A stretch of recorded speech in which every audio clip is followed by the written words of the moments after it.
Fellowship, the game that skips the traditional MMORPG questing and dives straight into dungeons, which they're calling a MODA, M.O.D.A, short for Multiplayer Online Dungeon Adventure. Not sure how I feel about that acronym, but I suppose it's their way of marketing. In the tutorial, it starts off with the basics, the movement, and how to play a typical MMO. But then it gets into the specifics of the hero that you're playing, and it teaches you the mechanics of taunting and tanking, which is great for new tanks. It walks you through how to grab aggro and hold enemies in place. However, I did think that the tutorial would let you test out the healers too and the DPS, but it would only let you play the one hero, I guess to avoid overwhelming you, even though there is a bunch of words and it does get a little overwhelming nonetheless. Although, that being said, it does do a decent job of explaining core mechanics, like yellow cast bar is interruptible, and red flashing means that you or your teammate has interrupted them. It lets you know you only get loot after a certain amount of ads that you've cleared and after a boss battle, and that you get the chest at the end. The first hero I began with was the DPS hero Rhyme, because I don't enjoy the pressure of leading the group or healing. I initially wanted to play a hero named Ardeos, A-R-D-E-O-S. I saw it on a fan website, and he uses fiery damage over time spells and can explode those dots into an eruption. It reminded me of a lovely class from World of Warcraft, an Affliction Warlock. And I just want to play the damn lock. I just want to play lock. So anywho, got a little distracted there. Rhyme played pretty well. I had to figure out my rotation. And though my rotation might not be fully optimized yet because of all the talents and whatnot, for AoE damage, I do tend to skip Glacial Blast to get more charges of Winter Orb and more mana.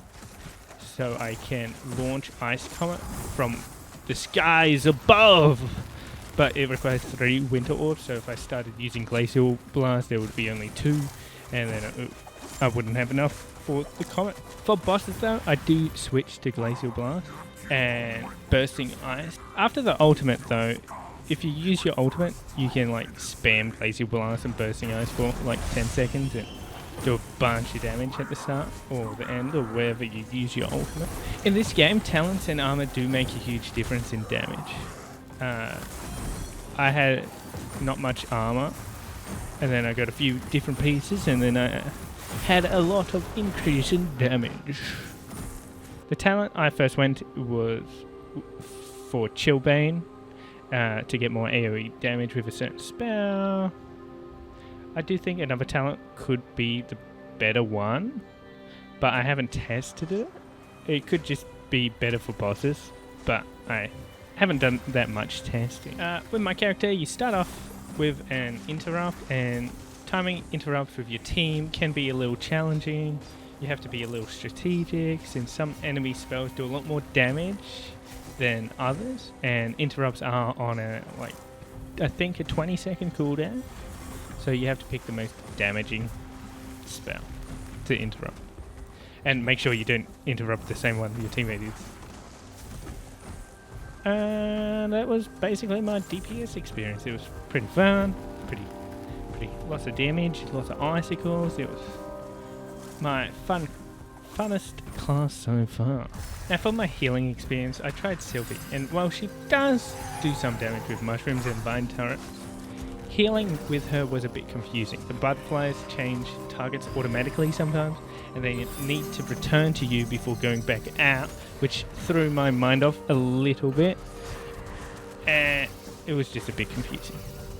After more time, maybe I'd get more of a hang of it, but I only played a few games on that class.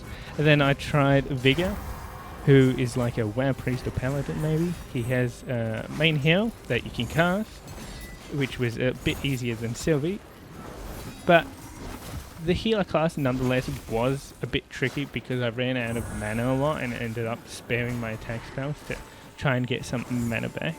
I also kept accidentally shielding the wrong person somehow, even though I was clicked on to the tag, which was frustrating. I think it goes to the lowest health person, maybe. And I only played a few 10-minute adventures with that class, but with more practice, it'll probably be easier to use and with the talents and whatnot. I haven't done any tanking stuff, but I did notice that Meiko, Meiko, could out-heal a boss from 20% health. Or 10% health with self-heals, which I think is great for the hero, but it might get nerfed. Or it is just in high ranked dungeons it will not be as effective. So we'll see how that plays out. I did use that class against some dummies and saw that they had a bunch of combos, which basically adds 6 extra spells based on which 2 spells you pressed previously. Attacks. That was my quick glance at all the different archetypes, DPS, healer, and tank. Onto my additional thoughts. The difference between adventures and dungeons is pretty good. If you're short on time, you can do adventures, which are a single boss encounter, taking around about 10 to 15 minutes. If you have more time, you can tackle dungeons, which usually last 30 minutes or more. Unless your group wipes early, then just bail. Then it's a bit annoying and then you have to find a new group and try again. In dungeons you also get a chance of getting set bonus pieces, so that's why they are worth it. A couple more thoughts. I enjoy the mounting system as it allows you to move around faster, which makes dungeons feel a bit more spacious and a little less cramped. I do love moving faster in games, so this is a win for me. One annoying thing I did run into was getting a ton of the same headpiece gear, and they're just different item levels, so I kept replacing the same slot, and it was a little frustrating. Although I did scrap the weaker eye levels to the Artificer for gold, which helped a lot when upgrading my other gear. The War Table Game Finder menu was a little confusing at first, pressing the left or right arrows changing the dungeon's difficulty, but at first I wasn't sure how to adjust the rank. After some trial and error I did figure it out, but it could be a bit more intuitive, I think. Another annoying thing, as an Australian, I was disappointed that there are no dedicated Oceania servers.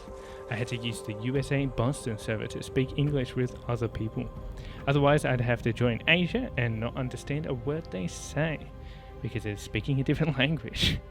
I also had a few disconnects after finishing dungeons with a message saying that the servers were full. However, when I logged back in, it was still in the same group, so that was good. It is in open beta, so that will hopefully be fixed. Into my final thoughts. Overall, Fellowship is a unique and challenging experience. The different heroes and mechanics are fun to explore, but it can be tricky to figure out what works for you and your playstyle. The game has got some rough edges, but it's definitely enjoyable once you get the hang of it. So what do you think of Fellowship so far? Do you like it? Is it too grindy? Drop your thoughts in the comments below. Also, if you haven't played yet, I definitely recommend giving it a try. If you complete a +5 dungeon, you can earn an exclusive saber mount, and at +15 dungeons, you can get an exclusive rat mount. Only available during the open beta, never to be seen again. So if you fear of missing out, then go, get it. Thanks for watching. I appreciate you checking out my first thoughts on Fellowship. If you enjoyed the video, please leave a like.